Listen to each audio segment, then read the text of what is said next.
రాబోయే 2024 లోక్సభ ఎన్నికల కోసం మాయావతి నేతృత్వంలోని బహుజన సమాజ్ పార్టీతో తమ పార్టీ పొత్తు పెట్టుకున్నట్లు భారత రాష్ట్ర సమితి అధినేత తెలంగాణ మాజీ ముఖ్యమంత్రి కె చంద్రశేఖరరావు ప్రకటించారు. రెండు పార్టీలు అనేక అంశాలలో కలిసి పనిచేశాయని, సీట్ల పంపకంపై త్వరలో నిర్ణయం తీసుకుంటామని తెలంగాణ మాజీ సీఎం కేసీఆర్ చెప్పారు. తెలంగాణ రాష్ట్రంలో బీఆర్ఎస్ బీఎస్పీ కలిసి పనిచేయాలని చెప్పి నిర్ణయించుకున్నాం.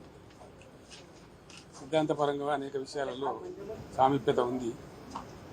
మేము అమలు చేసినటువంటి దళిత బంధు కానీ, దళిత సంక్షేమాన్ని తీసుకున్నటువంటిది కానీ, రెసిడెన్షియల్ పాఠశాలలు కానీ, ఇంకా చాలా విషయాలలో బలహీనల గురించి, వీకర్ సెక్షన్ గురించి పనిచేసిన చరిత్ర ఉంది. కాబట్టి దాన్ని అనుసరించుకొని ఒక ప్రతిపాదన వస్తే ఇద్దరం కలిసి చర్చించడం నేను ప్రవీణ్ గారు, వారి హైకమాండ్ కూడా మాట్లాడింది. అక్కడి నుంచి వారి అనుమతి తీసుకొని మేము చర్చలు చేసిన తర్వాత కలిసి పని చేయాలని చెప్పి స్థూలంగా ఒక నిర్ణయానికి వచ్చినాం. పని చేస్తాం కూడా. మిగతా విషయాలు మీకు కావాల్సిన లెక్కలన్నీ రేపు నుండి చెప్తాం. అంటే సీట్ల మీద రేపు అనుకుంటాం కదా. ఈరోజు స్థూలంగా ఇది అయిపోయింది. బేసికల్లీ ఇన్ ప్రిన్సిపల్ ఇది అయింది. తప్పకుండా కొన్ని సీట్లు వాళ్ళు పోటీ చేయాల్సిందే, కొన్ని సీట్లు మేము పోటీ చేయాల్సింది. ఒకసారి అలయన్స్ అనుకున్న తర్వాత గౌరవప్రదంగానే ఉంటుంది కదా. సో వీళ్ళు తెలియదు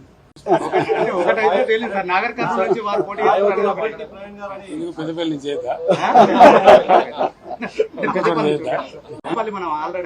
వరంగల్ స్టేట్ ప్రెసిడెంట్ వరంగల్ నుంచి చేద్దా, ఇక్కడేం చేయదు. దానికే ఉంటుంది. జనరల్ సీట్లు కూడా చేయొచ్చు, జనరల్ సీట్లు కూడా చేయొచ్చు.